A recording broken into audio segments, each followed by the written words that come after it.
You want to be able to message a friend, you want to be able to download a photograph or whatever, but you don't want it to be able to talk to an ad server.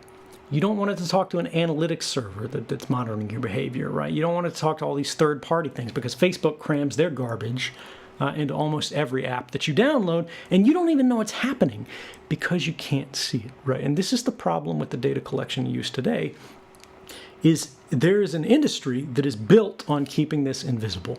And what we need to do is we need to make the activities of our devices, whether it's a phone, whether it's a computer, whatever, more visible and understandable to the average person, and then give them control over it. So, like, if you could see your phone right now, and at the very center of it is a little green icon that's your, handset, or it's a picture of your face, whatever, and then you see all these little spokes coming off of it. That's every app that your phone is talking to right now, or every app that is active on your phone right now, and all of the hosts that it's connecting to. And you can see right now, once every 3 seconds, your phone is checking into Facebook, and you could just poke that app, and then boom, it's not talking to Facebook anymore. Facebook's not allowed. Facebook's speaking privileges have been revoked, right? You would do that. We would all do that. If there was a button on your phone that said, do what I want, but not spy on me, you would press that button, right? That button does not exist right now. And both Google and Apple, unfortunately, Apple's a lot better at this than Google, but neither of them allow that button to exist. In fact, they actively interfere with it because they say it's a security risk. And from a particular perspective, they actually aren't wrong there. But it's not enough to go, we have to lock that capability off from people because we don't trust they would make the right decisions. We think it's too complicated for people to do this. We think there's too many connections being made. Well, that is actually a confession of the problem right there. If you think people can't understand it, if you think there are too many communications happening, if you think there's too much complexity in there, it needs to be simplified. Just like the president can't control everything like that, if you have to be the president of the phone, and the phone is as complex as the United States government, we have a problem, guys. This should be a much more simple process.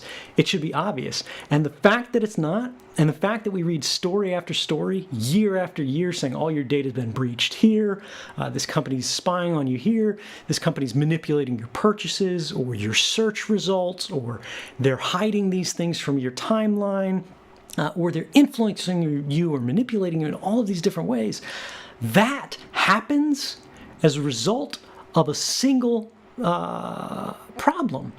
And that problem is an inequality of available information.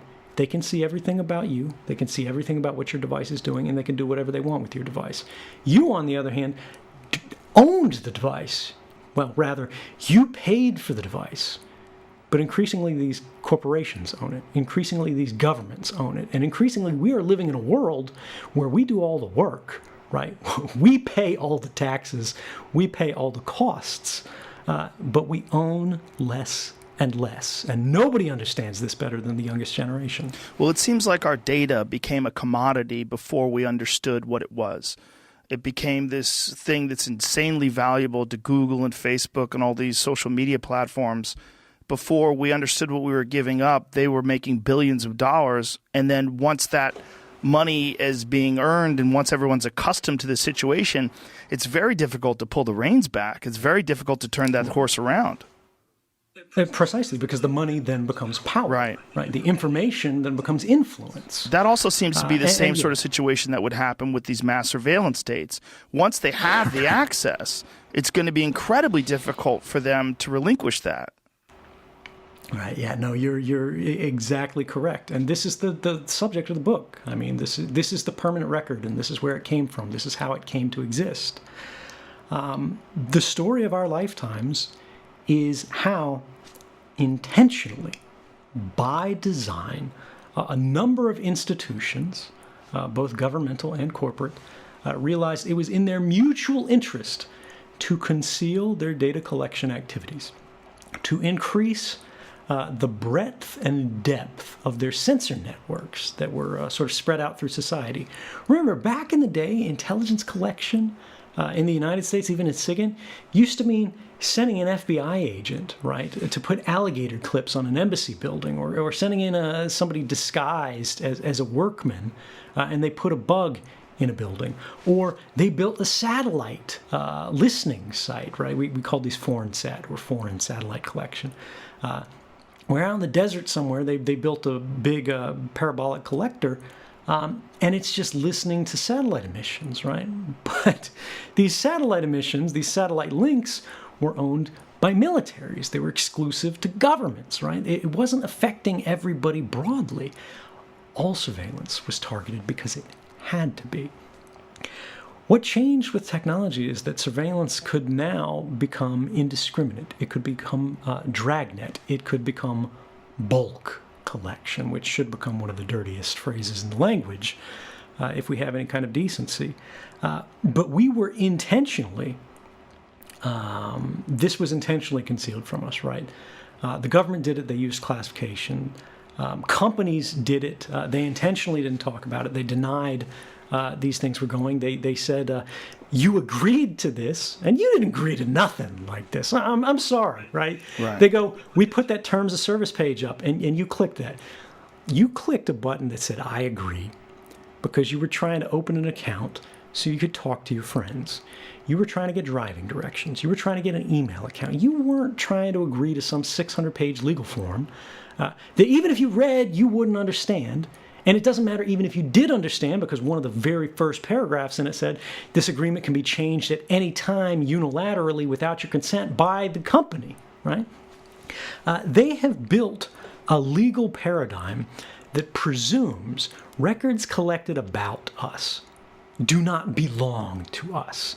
This is sort of one of the core principles on which mass surveillance from the government's perspective in the United States is legal.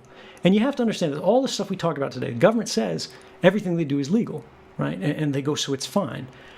Our perspective as a public should be, well, that's actually the problem, because this isn't okay.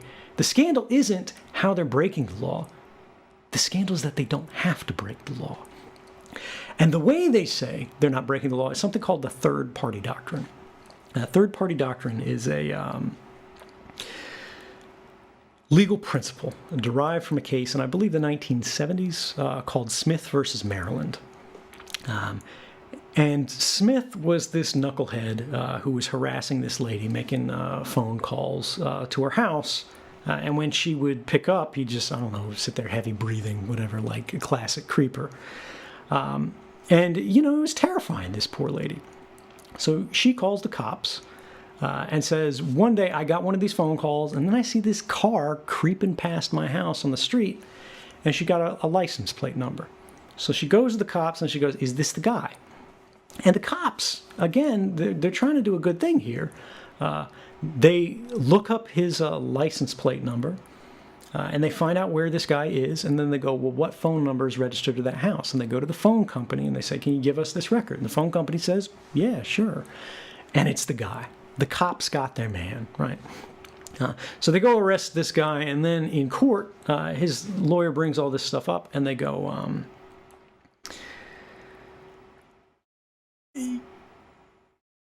you did this without a warrant. That was the problem. Was they went to the phone company and they got the records without a warrant. They just asked for it, or they subpoenaed it, right? Some lower standard of legal review. And the company gave it to him and got the guy. They marched him off to jail. And they could have gotten a warrant, right? But it was just expedience. They just didn't want to take the time. The small town cops, you can understand how it happens. They know the guy's a creeper. They just want to get him off to jail. And so they made a mistake, but the government doesn't want to let it go. They fight on this. And they go, it wasn't actually, they weren't his records. And so because they didn't belong to him, he didn't have a Fourth Amendment right to demand a warrant be issued for them. They were the company's records, and the company provided them voluntarily, and hence no warrant was required, because you can give whatever you want without a warrant as long as it's yours. Now here's the problem. The government extrapolated a principle in a single case of a single known suspected criminal who they had real good reasons to suspect was their guy. and used that to go to a company and get records from them and establish a precedent that these records don't belong to the guy. They belong to the company. And then they said, well, if one person doesn't have a Fourth Amendment interest in records held by a company, no one does. And so the company then has absolute proprietary ownership of all of these records about all of our lives. And remember, this is back in the 1970s. The internet hardly exists in these kind of contexts. Smartphones, don't exist. Modern society, modern communications don't exist. This is the very beginning of the technological era. And flash forward now 40 years, and they are still relying on this precedent about this one, pervy creeper to go, nobody has a privacy right for anything that's held by a company. And so long as they do that, companies are going to be extraordinarily powerful, and they're going to be extraordinarily abusive. And this is something that people don't get. They go, oh, well, it's data collection, right? They're exploiting data. This is data about human lives. It is data about people. These records are about you. It's not data that's being exploited. It's people that are being exploited. It's not data that's being manipulated. It's you that's being manipulated. And this is something that I think a lot of people are beginning to understand. The problem is the companies and the governments are still pretending they don't understand or disagreeing with this. And this reminds me of something that one of my old friends, John Perry Barlow, who served with me at the Freedom of the Press Foundation, I'm the president of the board, used to say to me, which is, you can't awaken someone who's pretending to be asleep. He said it's an old Native American saying. That's a great expression. That's a good way to. Yeah. I think that's a good way to end this. Ed, thank you very much for doing this. I really appreciate it. Please tell everybody the title of your book, and it's available right now. Sure. Yes, it is. It's on shelves everywhere, at least until the government finds some other way to ban it. It is called Permanent Record. And I hope you will read it. I will read it. Much. And I think what you've done is incredibly brave, and I think you're a very important part of history. I think when all is said and done, what you did and what you exposed is going to change the way we view mass surveillance, change the way we view government oversight, and change the way we view the distribution of information. I really think it's very, very important. And it was an honor to talk to you, man. Thank you. Oh, it was my pleasure. Thank you so much for having me. Take care of yourself, man. Stay safe. No. No, don't stay safe. Don't stay safe. Stay free. Open to possibilities. Take care. Take care.